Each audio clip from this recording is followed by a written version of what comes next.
Aleluias. Jefferson, abre, por favor, Mateus 16. Falarei brevemente algo que o Senhor falou comigo, na verdade, ontem. Quando Ele falou comigo sobre esta palavra, Mateus 16, a partir do versículo 13.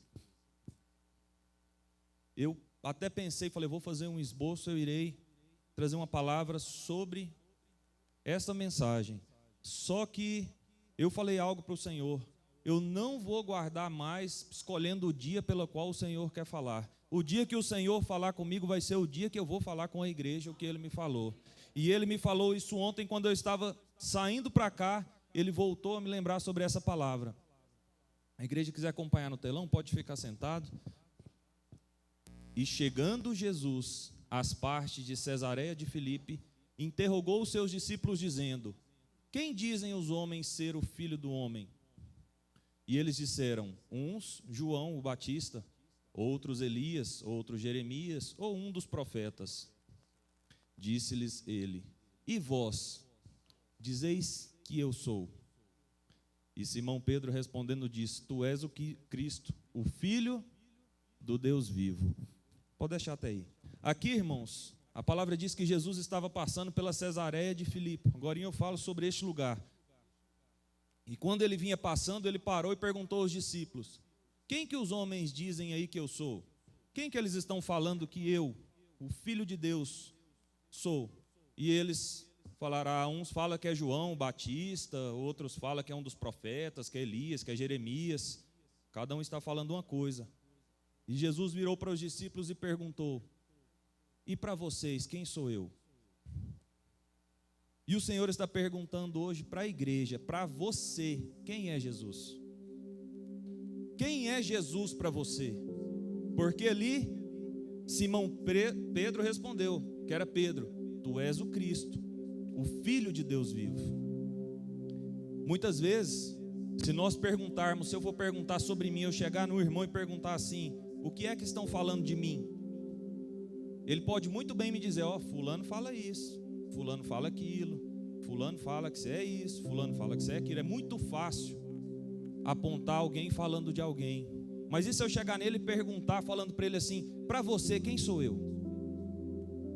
Pensa Cristo olhando para você e falando: para você, quem sou eu? Cristo é o que você precisa que Ele seja na tua vida.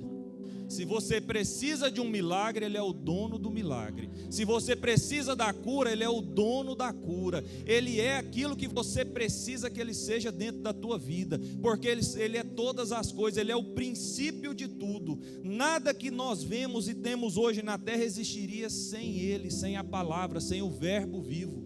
Então, para nós, Cristo é tudo pelo qual nós precisamos. Ali, Simão Pedro respondeu muito bem. Jesus até o elogiou, falou: respondeste bem, porque não falaste sobre o sangue ou sobre a carne, mas falaste sobre o meu Pai. Então nós temos que saber quem é Cristo Jesus em nossa vida. Veja que ali, volta no 13, Jefferson, ele começa falando algo. Ele estava passando em Cesareia de Filipe. E quando o Senhor falou em meu coração, a primeira coisa que me chamou a atenção quando eu abri esse versículo: onde é esse lugar? O que é que tem nesse lugar? Porque se a Bíblia fez referência a este lugar, é porque ele era um lugar que tinha alguma importância. Porque a palavra não tem nada que não sirva de lição. E quando eu fui ler sobre o que é Cesareia de Filipe, Cesareia, a princípio, é uma homenagem que eles faziam a César de Roma. Filipe era o filho de Herodes. Ele assumiu o lugar do pai e colocou o nome ali, porque havia outra Cesareia e ele não queria que fosse misturado uma com a outra. Este lugar era um lugar cercado, um arquipélago, segundo os estudos que eu li, era um lugar fantástico, muito bonito. E lá, hoje, ele fica lá no norte de Israel.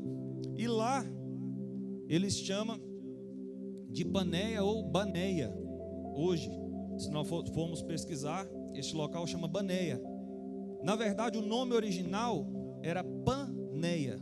Lá era um local que foi dominado pelos gregos. E os gregos colocou o nome de Paneia porque eles faziam homenagem a um deus grego, Pan. Então eles chamavam aquele local de Paneia. Só que os árabes, quando tomaram aquele lugar, eles não conseguem pronunciar o P. Pode ver que se você já viu ou conheceu, falou com algum árabe, ele não pronuncia a palavra que tem P, primo, ele fala brimo, ele coloca o B, sai com som de B. Então aquele lugar saiu de Paneia e virou Baneia. Veja que Cristo estava num local da qual era propício para a adoração de outros deuses da mitologia grega. Por isso que Cristo naquele momento parou ali aos discípulos e perguntou: o que é que eles estão falando que eu sou?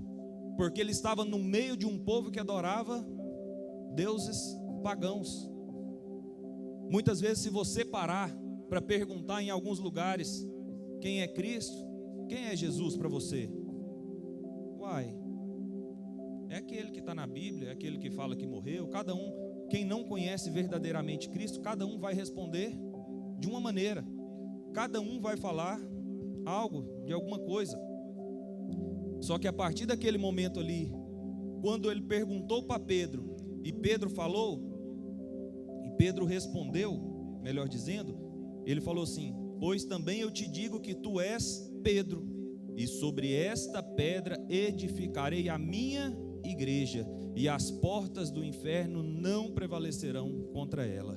Ei, quando Pedro respondeu, ele verdadeiramente, fazendo referência que ele era o Filho de Deus vivo, no meio daquele povo que adorava, ali era uma rocha, tinha uma rocha enorme, onde eles faziam as adorações. Ali Cristo estava falando, através, não é dessa pedra que eles ficam adorando outros deuses, não. Eles ficam adorando outros deuses aí, mas eu edificarei a minha igreja com base nisso, que eu sou o Filho de Deus, que eu vim como homem nessa terra para salvar a todos, para dar a minha vida por amor dos meus filhos.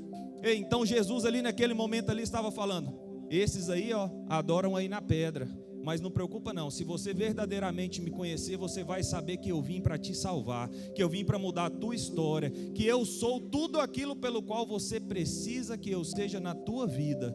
E então entenda, se você precisa de uma obra, se você precisa de um milagre, se você precisa de uma mudança de vida, uma mudança no meio da tua família, saiba verdadeiramente quem é Jesus, porque a palavra fala que não há nada impossível para Ele. Ei, Hebreus 13:8, Jesus é o mesmo ontem, hoje e eternamente. Ei, o Jesus que estava lá falando para Pedro lá no início, é o mesmo Jesus que está aqui hoje, ouvindo o teu clamor, ouvindo a tua adoração, ouvindo os teus anseios, ei, sondando o teu coração. Ele, como o presbítero falou aqui, Ele sabe de todas as coisas, mas Ele quer ver de que maneira você vai passar no meio da dificuldade, de que maneira você vai agir no meio dos problemas que nós enfrentamos. Muitos já devem ter visto, ou conhece alguém, pelo qual olhou e falou assim: nossa, você viu fulano? Está tão bem, e olha que ele nem é tão preparado. Às vezes financeiramente, às vezes num cargo de uma empresa. Acontece isso muito em empresa privada, pública também, da pessoa olhar e falar assim: nossa, tem gente muito mais capacitada do que ele. Ou às vezes até fala assim: nossa, eu tenho muito mais qualificação do que ele. Mas sabe por que ele está lá e você não? Porque muitas vezes você tem medo de fazer.